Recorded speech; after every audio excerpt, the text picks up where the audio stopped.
Olá, está no ar mais uma edição do Link CNJ.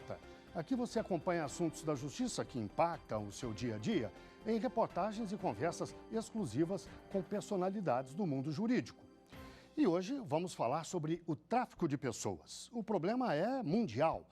Nos últimos anos, os países têm reportado mais crimes desse tipo, identificado mais vítimas e condenado mais traficantes de pessoas. No Brasil, o número de casos é alto, mas os dados são considerados incompletos. Hoje vamos falar disso e também vamos tratar do combate a esses crimes. A definição do tráfico de pessoas enquadra 5 crimes, todos com objetivos terríveis: a remoção de órgãos ou partes do corpo, o trabalho em condição análoga de escravo, a servidão, a adoção ilegal e a exploração sexual. No Brasil, os últimos dados indicam 500 casos entre 2014 e 2016. O relatório global sobre tráfico de pessoas, lançado pela ONU em 2018, registra esses crimes em 148 países. Segundo a ONU, o tráfico de pessoas movimenta mais de 30 bilhões de dólares ao ano e desse valor, cerca de 85% advém da exploração sexual. Há um relatório global sobre tráfico de pessoas, divulgado pelo Escritório Nacional das Nações Unidas sobre drogas e crimes também, em 2018, que cerca de 25 mil pessoas foram detectadas nessas condições de tráfico em todo o mundo. Inclusive, um recorte desse número, a gente chega à conclusão de que a grande maioria das vítimas são mulheres, chegando a mais de 70%, 20% homens e 7% de crianças do sexo masculino. Naturalmente que o objeto, enfim, o interesse desse tráfico, em sua maioria, é a exploração sexual, seguido de trabalho forçado e também de remoção de órgãos. O escritório da ONU no Brasil, que trata de drogas e crime, afirma que o número real de vítimas pode ser muito maior pela natureza oculta do tráfico. O escritório estimula as denúncias por meio do Disque 100, que trata da violação de direitos humanos, e do Disque 180, que cuida da violência contra a mulher. O CNJ mantém ações permanentes que orientam o Poder Judiciário no combate ao tráfico de pessoas. Desde 2015, foi instalado o Fórum Nacional do Poder Judiciário para monitoramento e efetividade das demandas relacionadas à exploração do trabalho em condições análogas à do escravo, e tráfico de pessoas também, chamado FONTET, e dentre outras ações, há de se destacar o levantamento de dados estatísticos quanto a esses números, as sanções impostas, né, em relação a essas questões de crimes de tráfico de pessoas, tanto inquéritos também como ações judiciais referentes à exploração dessas pessoas que têm essas condições adversas em relação ao tráfico. Existem vários instrumentos legais para o combate ao tráfico de pessoas. Um dos mais significativos é o Protocolo de Palermo, criado no ano de 2000 e firmado por 178 países. O Brasil assinou em 2004. Esse Protocolo de Palermo, ele é importante porque ele dá um tratamento diferenciado a essa questão do tráfico de pessoas. Ele trabalha no plano conceitual com 3 elementos muito importantes.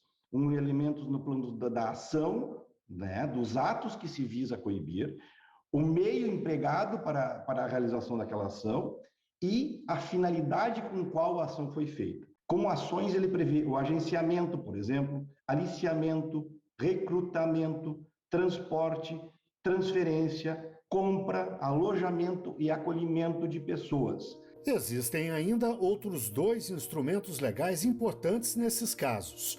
A Lei 13.344 de 2016, que combate e pune o tráfico de pessoas, seja a vítima brasileira ou estrangeira, e o Decreto 9.440 de 2018, que estabeleceu o Plano Nacional de Enfrentamento ao Tráfico de Pessoas. O plano trata, por exemplo, da gestão pública, da responsabilização e da assistência à vítima. Às vezes as vítimas elas são bastante esquecidas, né? Nas políticas públicas. E aqui na lei tem vários, a partir do artigo 6º, tem várias diretrizes, várias obrigações legais que são feitas de proteção às vítimas. Eu vou citar algumas delas aqui: assistência jurídica, trabalho e emprego. Afinal de contas, a pessoa está de novo em liberdade, tem que ter uma política de reinserção dela no mercado, até dotando ela de algum conhecimento sobre os direitos que ela tem. E vamos aprofundar o assunto. Eu converso agora online com Tânia Rexigel, conselheira do CNJ, e também com Carlos Haddad, juiz federal do Tribunal Regional Federal da Primeira Região, em Minas Gerais. Muito obrigado aos dois pela participação no programa. Eu começo com uma pergunta para a doutora Tânia. Por que o Brasil ainda registra tantos casos de tráfico de pessoas, doutora Tânia? O tráfico de pessoas é, em todo o mundo, o terceiro negócio ilícito mais rentável. Vem logo após ao tráfico de drogas e de armas.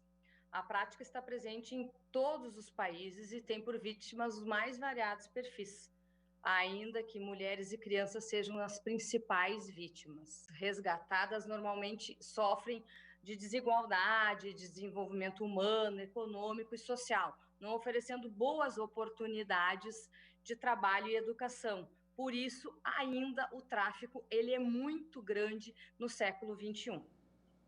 Doutor Carlos, e como o Estado brasileiro tem atuado para combater esses crimes, na visão do senhor? Eu acredito que tem agido timidamente. Tivemos algumas conquistas, sim, foi aprovada uma lei, posso dizer recentemente, né, que introduziu o crime de tráfico de pessoas no Código Penal em 2016, mas eu acho que assim, os esforços ainda são um pouco desarticulados e pulverizados. Não tenho dúvida de que há instituições que trabalham, se dedicam bastante a isso. Mas, assim, acaba que eles, às vezes, não têm uma interlocução muito boa, eles registram os casos que aparecem, né, que batem às suas portas, mas eles talvez não pensem muito, não reflitam sobre tendências, causas, consequências. Em sumo, eu acho que nós podemos melhorar. E, doutora Tânia, como é que a senhora avalia a articulação entre os três poderes, nos vários níveis da federação, no combate a esses crimes? Olha, por se tratar de um assunto complexo, interdisciplinar e intersetorial, o Estado brasileiro, desde a sua concepção da Política Nacional de Enfrentamento ao Tráfico de Pessoas, instituída em 2006, buscou privilegiar a participação das distintas esferas da federação, União, Estados e municípios, dos três poderes, o Executivo, o Legislativo e o Judiciário, além de incentivar o engajamento da sociedade civil e de organismos internacionais. É possível ver que o assunto foi realmente incorporado à agenda pública do Estado brasileiro, envolvendo diversas áreas e instituições que são afetas a esse tema caro.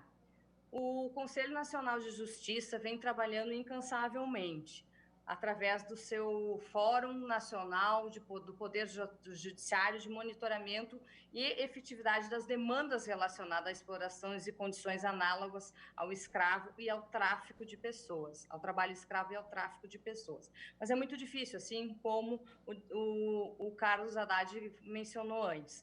Precisamos de muito mais.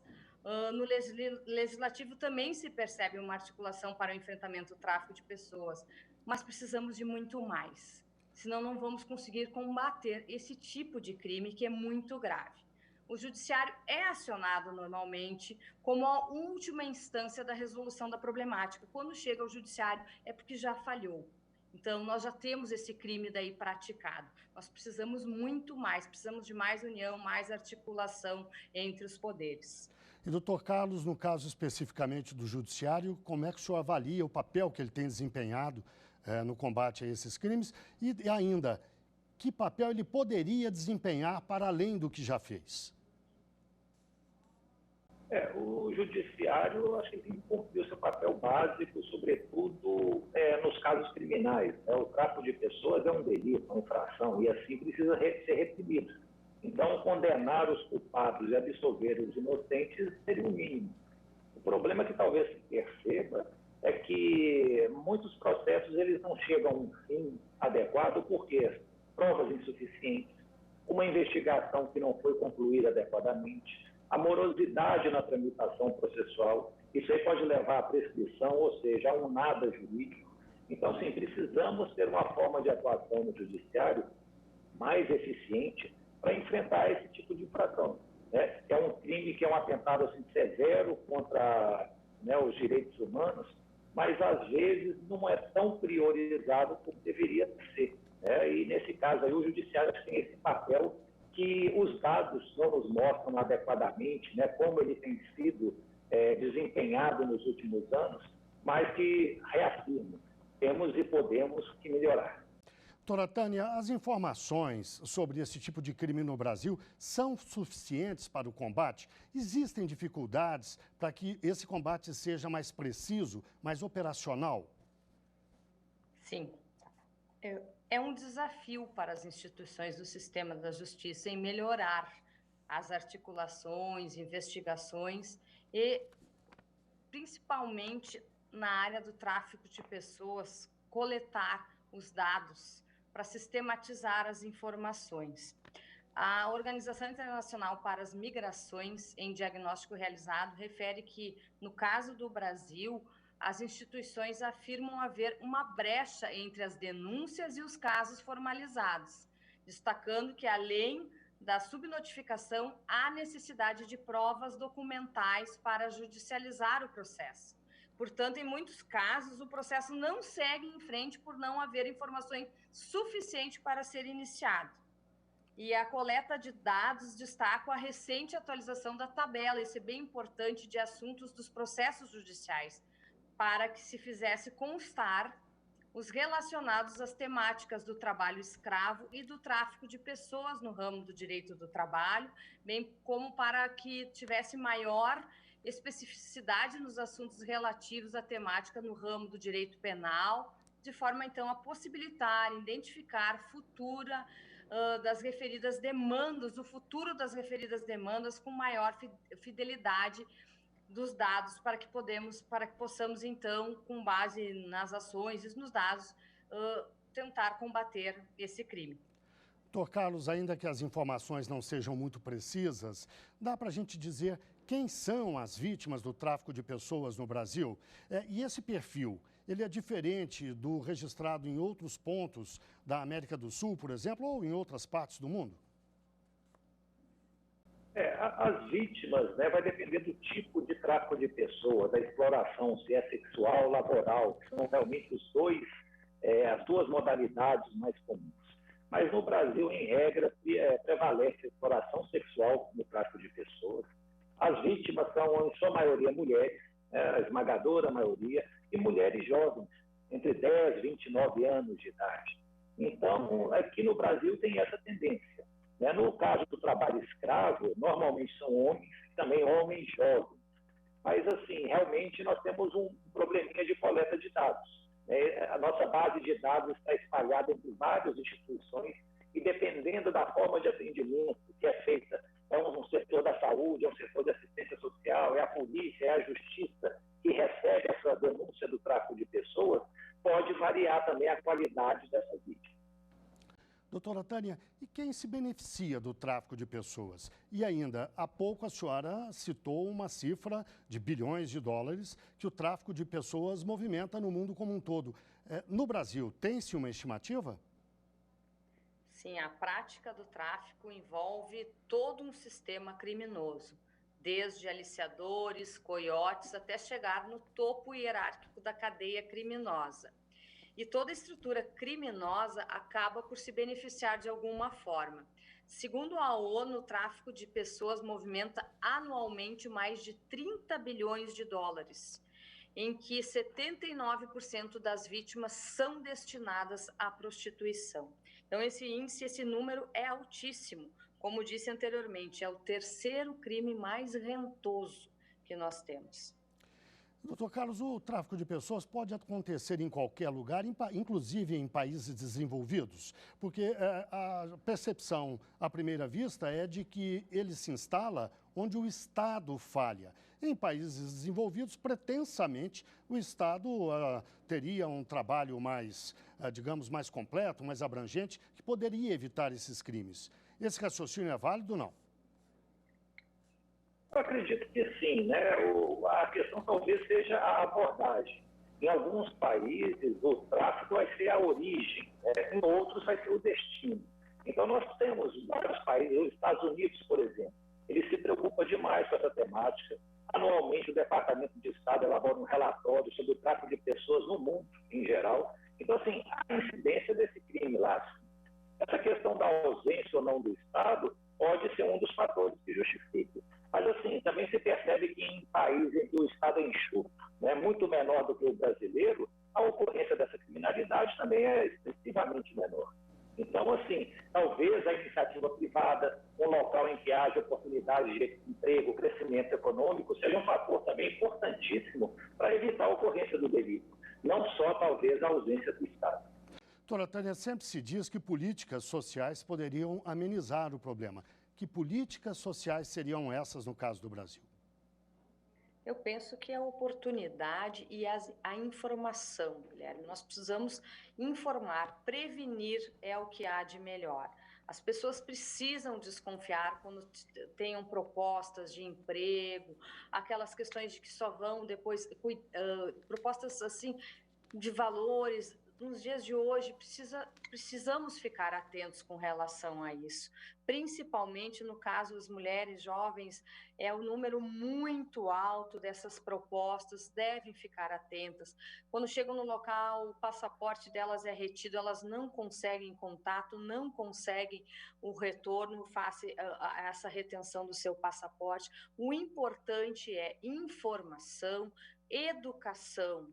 O índice dessas vítimas geralmente são, como eu disse anteriormente, pessoas com falta de oportunidades, com falta de educação, com falta de trabalho, e aí acabam se arriscando para buscar em locais fora do país oportunidades, e que vem a gerar muitas vezes, e que elas não sabem que vão estar sendo vítimas do tráfico de pessoas.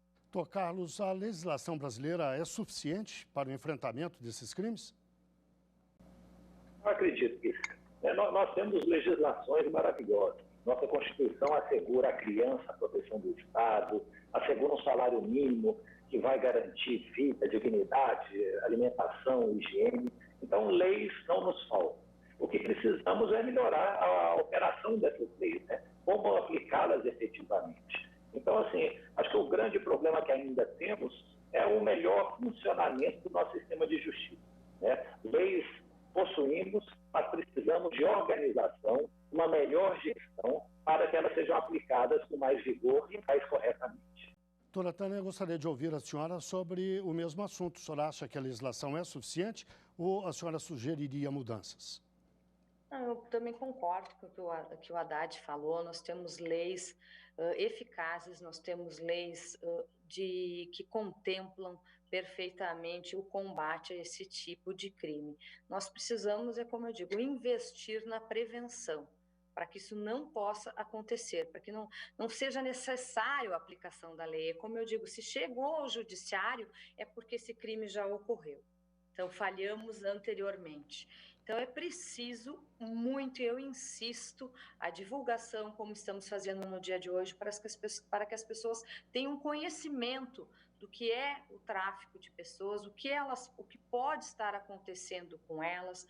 Isso é muito importante, Guilherme. Então, eu penso que a comunicação, a informação é algo muito importante para que a gente possa contribuir para combater esse tipo de crime também. Eu agradeço mais uma vez a participação de Tânia Rexigel, conselheira do CNJ, e também de Carlos Haddad, juiz federal do Tribunal Regional Federal da Primeira Região, em Minas Gerais.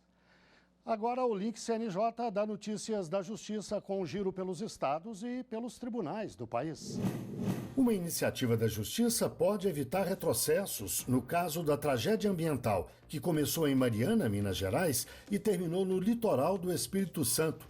Na época, novembro de 2015, o rompimento de uma barragem de mineração matou 19 pessoas, arrasou vilas, contaminou todo o leito do Rio Doce e foi bater no meio do mar. O desastre provocou uma onda de processos judiciais, muitos ainda sem solução. Agora, o Observatório Nacional sobre Questões Ambientais, coordenado pelo CNJ e pelo Ministério Público Federal, conseguiu negociar uma repactuação para manter o diálogo entre as partes. Os princípios e o cronograma foram acordados entre as empresas responsáveis pela barragem, a Samarco S.A., a Vale S.A. e a BHP Billiton, além de instituições públicas e os governos de Minas Gerais e do Espírito Santo. Entre os 10 pontos definidos estão a formulação de um acordo integral e definitivo no prazo de 120 dias. Uma força-tarefa do Tribunal de Justiça do Paraná digitalizou mais de 10 milhões de páginas de processos físicos. Eram mais de 30 mil autos com 57 mil volumes.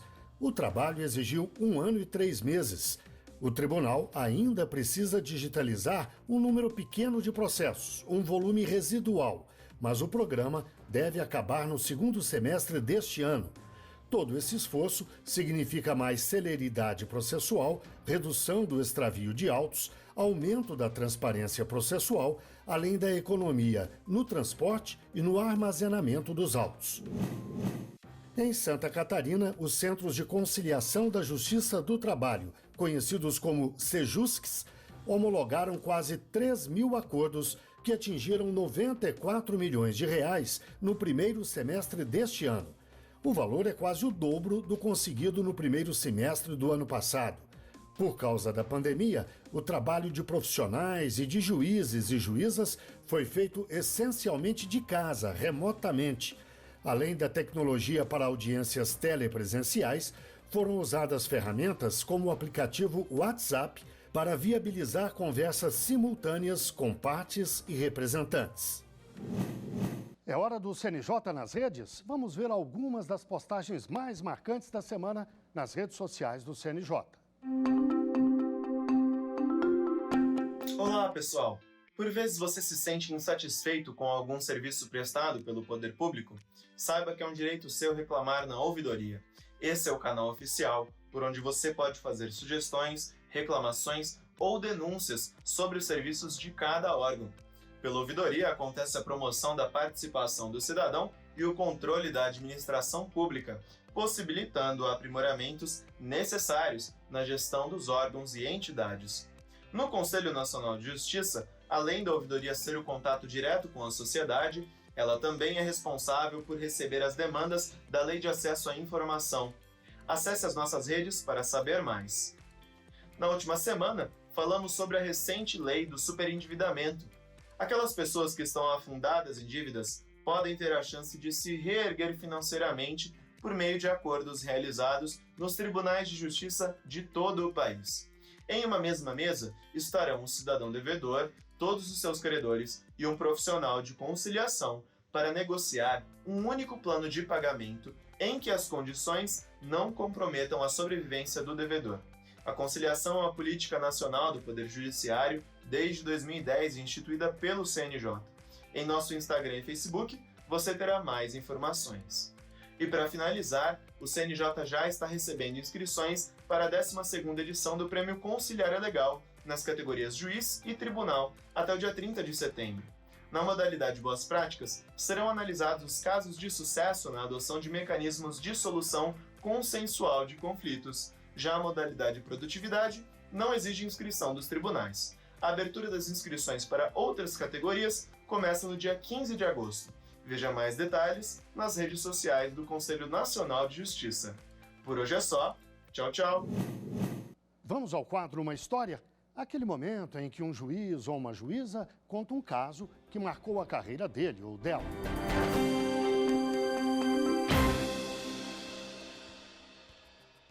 O caso que marcou a minha carreira foi de um menino haitiano que eu encontrei num abrigo no bairro de Itaquera, próximo ao bairro de Itaquera, no ano de 2009, em dezembro. E logo em seguida, houve o terremoto. Então, nós todos presumimos que era apenas uma situação de uma criança, um turista, que se perdeu no metrô e foi encontrado e acolhido. Não, mas não era isso. No mês seguinte, logo após o terremoto, me apareceu lá no fórum, na minha sala de audiências, o traficante. Traficante, uma pessoa muito aparentada, falando várias línguas, inclusive português. Ele disse, não, esse menino eu trouxe para levá-lo até a cidade de Cayena, na Guiana Francesa. Eu não entendi, mas você vai levar como, né? Ele falou assim, um transporte ilegal de pessoas, porque ele não tem visto, tampouco a mãe. Acionei todos os órgãos que estavam ao meu alcance, a Polícia Federal, e depois a Interpol, ao Ministério Público, a Defensoria Pública da União. A Polícia Federal, depois, me trouxe informações de que o menino iria sofrer uma cirurgia, havia de suspeitas de tráfico de órgãos também. Fiquei conhecendo os demais traficantes no processo criminal. Uma das traficantes chegou a ser condenada aqui na Justiça Federal e vi que o preço havia aumentado e havia sido determinado o descarte do menino. Eu levei pessoalmente o menino e para a mãe, ele já era órfão de pai, e conversei com o padrasto, conheci todos os demais irmãos que ele tinha, uns 4, 5 irmãos. A situação, né, de imigrante clandestina da mãe e família era complicada, mas conseguimos a regularização perante a autoridade administrativa francesa, autoridade migratória, conseguimos isso da mãe.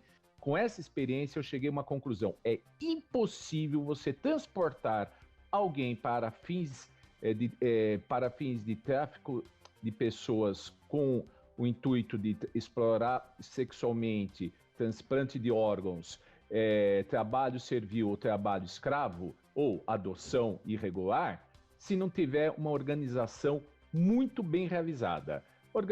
Logística, hospedagem, financiamento e documentação. Então não é uma coisa tão pouco esporádica e tão pouco amadora. Foi algo que me marcou e determinou praticamente boa parte da minha carreira profissional. Bem, chegamos ao fim de mais um Link CNJ. Muito obrigado a você que esteve com a gente até agora e até o próximo programa.